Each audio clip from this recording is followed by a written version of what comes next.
आम्ही जगभर भीक मागत फिरतो आणि आमची मान शर्मेने खाली जाते.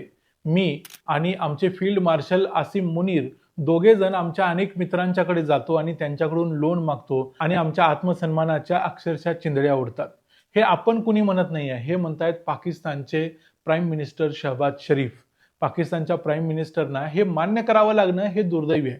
कारण पाकिस्तान भीक मागतो ही गोष्ट दुर्दैवी नाही आहे, ते त्यांनी स्वतः उडवून घेतलेली गोष्ट आहे. अर्थात हे सगळं ते कुठं बोलत होते, तर इस्लामाबादमध्ये पाकिस्तानमधले जे एक्सपोर्टर आहेत, निर्यातदार, त्यांच्या समोर ते एक प्रकारची अपील करत होते की तुम्ही यातून मार्ग काढला पाहिजे. पण प्रत्यक्षात पाकिस्तानची अवस्था एवढी वाईट आहे की पाकिस्तानचे निर्यातदार म्हणजे एक्सपोर्टरच आता पाकिस्तानच्या सरकारला विनवणी करतायत की तुम्हीच आता काहीतरी करा. कारण भारत आणि युरोपियन युनियनमध्ये जी आता नवी ट्रेड डील झालेली आहे, ज्याला मदर ऑफ ऑल डील्स म्हणतात, या ट्रेड डीलमुळे आमचाच धंदा बंद व्हायची वेळ आलेली आहे आणि त्यामुळे यामध्ये आता पाकिस्तानच्या सरकारनं काहीतरी केलं पाहिजे. मग नेमकं पाकिस्तानची अशी अवस्था काय झालेली आहे?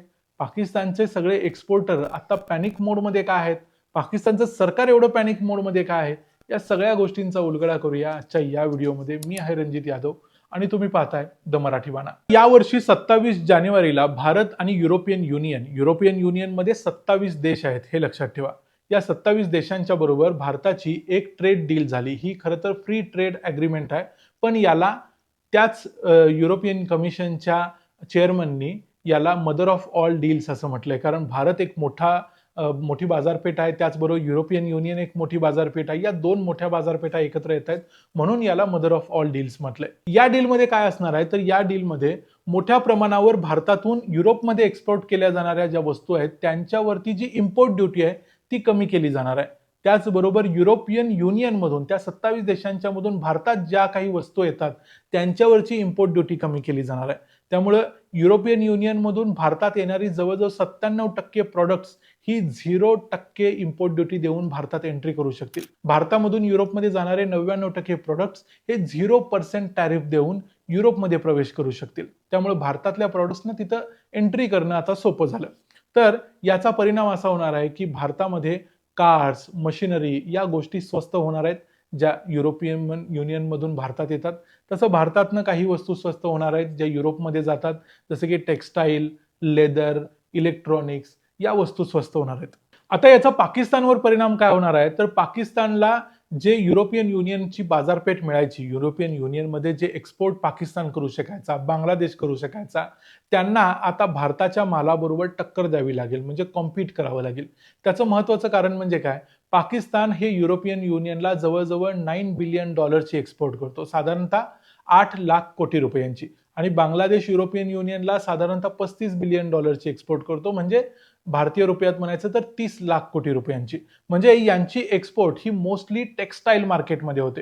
हे मोठ्या प्रमाणावर कापड विकतात आणि ते युरोपियन युनियनमध्ये महाग विकता येतं, कारण तिकडचे सगळे देश श्रीमंत आहेत. त्यामुळे तिथं यांना हे कापड विकलं जातं आणि त्यामुळे त्यांना चांगला पैसा मिळतो. आता परिणाम असा होणार आहे की भारत आणि युरोपियन युनियन यांच्यामध्ये जी ही डील झालेली आहे, त्यामुळं भारतीय मालावर देखील आता युरोपियन युनियनमध्ये 0% इम्पोर्ट ड्युटी लागणार आहे. आतापर्यंत अशा पद्धतीनं 0% इम्पोर्ट ड्युटी ही पाकिस्तानच्या मालावर लागायची. तसं लागायचं कारण काय होतं, तर युरोपियन युनियनची एक स्कीम होती, त्याला म्हणतात generalized scheme of preferences plus, म्हणजे जीएसपी प्लस. या जीएसपी प्लसचा अर्थ असा होतो की या स्कीम अंतर्गत काही राष्ट्रांना, म्हणजे बांगलादेश, पाकिस्तान, व्हिएतनाम अशा काही राष्ट्रांना त्यांनी सूट दिलेली होती. आता ही राष्ट्र गरीब आहेत, त्यांना स्वतःच्या पायावर उभं राहायचं आहे किंवा इतर काही गोष्टी असतील, ही एक प्रकारची सबसिडी स्कीम सारखं आहे. म्हणजे आम्ही माल घेणारच आहोत, तर आम्ही या राष्ट्रांच्याकडून घेऊ, कारण यांना त्याची सुद्धा गरज आहे. अशी एक प्रकारे मदत म्हणून केल्यासारखी ही गोष्ट होती. त्यामुळे फक्त या राष्ट्रांसाठी युरोपियन युनियनमध्ये इम्पोर्ट ड्युटी 0 असायची, त्यामुळे ते स्वस्तात आपला माल विकू शकायचे. आता भारताला देखील इम्पोर्ट ड्युटी 0 झालेली आहे, त्यामुळे भारत देखील आपला माल मोठ्या प्रमाणावर युरोपियन युनियनमध्ये पाठवू शकेल. भारत देखील टेक्स्टाईलची मोठी बाजारपेठ आहे, मोठ्या प्रमाणावर इथं टेक्स्टाईल तयार केलं जातं. कोल्हापूरमध्ये, इचलकरंजीमध्ये, भारतातल्या अनेक शहरांमध्ये, महाराष्ट्रामध्ये अनेक लोक टेक्स्टाईलमध्ये गुंतलेले आहेत. त्यामुळे सहजपणे आपला माल आता युरोपियन युनियनमध्ये जाऊ शकतो 0% इम्पोर्ट ड्युटीवर. आता भारत, पाकिस्तान, बांगलादेश या सगळ्या राष्ट्रांचं जे टेक्स्टाईल आहे किंवा त्यांचे जे गारमेंट्स आहेत, कापड आहे, ते युरोपियन युनियनमध्ये जवळजवळ त्याच रेटला मिळायला लागेल आणि त्यामध्ये कदाचित भारताचा माल सरस ठरू शकतो, स्वस्त ठरला तर भारताचा कापड सगळ्यात जास्त विकलं जाईल. बांगलादेशला तर टाचा घासून मरायची वेळ येणार आहे. पाकिस्तानवरती ऑलरेडी आलेली आहे. त्यामुळं पाकिस्तानमधले सगळे एक्सपोर्टर्स हे सध्या पॅनिक मोडमध्ये आहेत. त्यांना भीती वाटते की भारताबरोबर जी ही डील झालेली आहे त्या डीलमुळं पाकिस्तानच्या एक्सपोर्टर्सना फटका बसणार आहे. त्यामुळे पाकिस्तानमध्ये जी all Pakistan textile mills association नावाची एक असोसिएशन आहे, त्यांनी सरकारला सांगितले की तुम्ही याच्यामध्ये काहीतरी करा, अन्यथा पाकिस्तानचं अख्खं जे मार्केट आहे, टेक्सटाईल इंडस्ट्री आहे, ती कोलॅप्स होईल, डिस्ट्रॉय होईल आणि त्यासाठी सरकारनं काहीतरी करणं गरजेचं आहे. तर हे सांगायला एक्सपोर्टर चाललेत, तर त्यांच्यासमोर शहबाज शरीफ आपलंच रडगाणं गायला लागलंय. शहबाज शरीफ म्हणतोय की आम्हाला जाऊन जगभर भीक मागावी लागते, तुम्ही काहीतरी करा. आता सध्या दोघांची परिस्थिती अशी आहे की उघड्याजवळ नागडं गेलं आणि थंडीत कुडकुडून मेलं. अशीच काहीशी परिस्थिती पाकिस्तानच्या संपूर्ण सरकारची, व्यवस्थेची, तिथल्या एक्सपोर्टर्सची आणि लोकांची झालेली आहे आणि त्यासाठी पाकिस्तान स्वतः जबाबदार आहे. पाकिस्तानकडं काहीही नाही, पाकिस्तान भिकेला लागलाय. पाकिस्तानकडे काहीही नाही, पाकिस्तान भिकेला लागलाय. पाकिस्तानकडे फक्त एकच गोष्ट आहे, ती म्हणजे त्यांच्याकडे अणुबॉम्ब आहे. आणि त्या अणुबॉम्बच्या जीवावर त्यांना असं वाटतं की आपल्याकडे अणुबॉम्ब आहे म्हणजे आपल्याकडे सगळं काही आहे. या एका भ्रमात हा देश जगतोय. त्यांना असं वाटतंय की आपण काही चांगलं करू शकत नाही.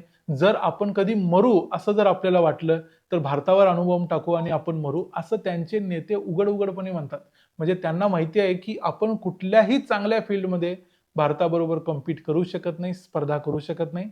मग एवढं तरी करू शकतो. त्यामुळं या राष्ट्राकडे अणुबॉम्ब सोडून काहीच नाही आणि तोच त्यांचा सगळ्यात मोठा प्रॉब्लेम आहे. त्यामुळे तुमच्यापैकी अनेकांना जर ही गोष्ट माहिती नसेल की हे जे मदर ऑफ ऑल डील्स वगैरे ह्या गोष्टींच्या बद्दल आपण सध्या बोलतोय, तुम्ही जर टेक्सटाईलमध्ये, लेदरमध्ये, इलेक्ट्रॉनिक्समध्ये, इतर आणखी कुठले कुठले सेक्टर्स आहेत त्यामध्ये लिस्टमध्ये बघा. या कुठल्या सेक्टरमध्ये काम करत असाल तर तुमच्यासाठी युरोपियन युनियनचं मार्केट ते 27 देश ओपन झालेले आहेत, हे लक्षात घ्या. आणि एक्सपोर्ट करण्यासाठी म्हणून प्रोड्यूस करा आणि अशा पद्धतीने प्रोड्यूस करा की जेणेकरून तुम्ही एक्सपोर्टर व्हाल. त्या गोष्टीकडे देखील लक्ष द्या. फक्त भारताचं मार्केट आपल्यासाठी नाही, तर युरोपियन युनियनचं मार्केट देखील आपलं आहे. त्यामुळे त्या दृष्टीने तुम्ही तयारी चालू करा. ऑपरेशन सिंदूर भलेही रणमैदानात संपलेलं असलं तरी इथल्या बिझनेसमधल्या ऑपरेशन सिंदूरमध्ये पाकिस्तान मार खातच राहील.